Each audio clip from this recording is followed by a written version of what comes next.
তোমাদেরকে আগে একটা বলেছিলাম না যে আমার খুব ইচ্ছা আছে দাদাকে আইবুড়ো ভাত খাওয়ানো, তো সেটার জন্য আমি কিছু একটা ভাবছি।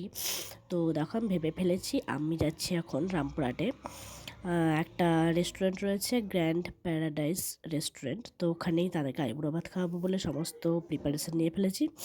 ওখানে অর্ডার দেওয়া রয়েছে।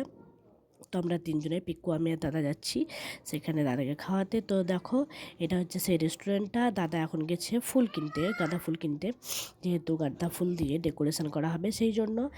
আর দেখ, তোমাদেরকে আমি দেখিয়ে দিচ্ছি, পিকু বাবু খুব দুষ্টুমি করে বেড়াচ্ছে।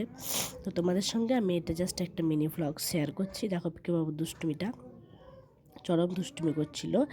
আর তারপরে আমরা ঢুকে গিয়েছি দেখো রেস্টুরেন্টের ভেতরে। তো এই জায়গাটা আমরা বসেছি, আমাদের ব্যাগও রয়েছে, কিন্তু এখানে লাইটটা এখন দেয়নি, তো লাইটটা দেওয়ার জন্য বলা হয়েছে। সে দেখো লাইট এবার দিয়ে দিয়েছে, পিকু তো চমকে উঠেছে, কে লাইট দিচ্ছে কে লাইট দিচ্ছে করে।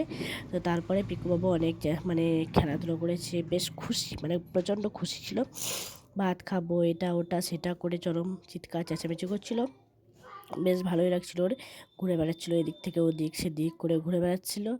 তারপরে আমাদেরকে খাবার দেওয়া হলো। আমরা মানে বাঙালি থালি অর্ডার করেছিলাম দুটো, তার সঙ্গে চিকেন, তার সঙ্গে মাছ, সমস্তটাই ছিল। আর আমি বাড়ি থেকে পায়েস বানিয়ে নিয়ে গিয়েছিলাম, মিষ্টি সেটাও কিনে নিয়ে গিয়েছিলাম। দইটা নিয়ে যাইনি কারণ ওখানে দই দিয়েছিল। আইসক্রিম, কিন্তু আইসক্রিম আমার দাদার পিকুর তিনজনের চরম ঠান্ডা লেগে রয়েছে, সেই জন্য আইসক্রিমও করিনি। বাকি সবটাই আমি বাড়ি থেকে নিয়ে গিয়েছিলাম, মানে সবটাই বলতে চকলেট, চিপস, পায়েস আর মিষ্টি, এগুলো আমি বাড়ি থেকে নিয়ে গেছিলাম। ওখানেও মিষ্টি দিয়েছিল, কিন্তু সেটা এক পিস করে মিষ্টি, আর বাকি সমস্তটাই দেখতে পাচ্ছ মানে এত সুন্দর আয়োজন, এত সুন্দর যে কি বলবো।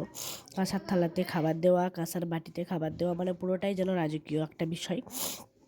তো এরই মধ্যে আমি তোমাদেরকে কয়েকটা মানে ফটো আমি শেয়ার করব খাওয়ানোর। তো আজকের পুরো মানে কি বলবো, পুরো বিষয়টাই হচ্ছে আমি আমার ইচ্ছে থেকে, আমার মন থেকে করেছি, কারণ দাদাকে খাওয়ানো আমার মানে খুব ইচ্ছে ছিল, সেটা আজকে পূরণ হলো। সত্যি খুব খুশি লাগছে, একদম মানে কি বলবো, খুশি খুশি, হ্যাপি হ্যাপি। তো তোমাদের এই মিনি ব্লগটা কেমন লাগছে তোমরা জানিও, আশা করি ভালোই লাগবে। তো আজকের মতো আমি আমার ব্লগটা এখানে শেষ করছি। বাই, আর লাইক কমেন্ট শেয়ার অবশ্যই করো, আমার পাশে থেকো। বাই, শুভরাত্রি।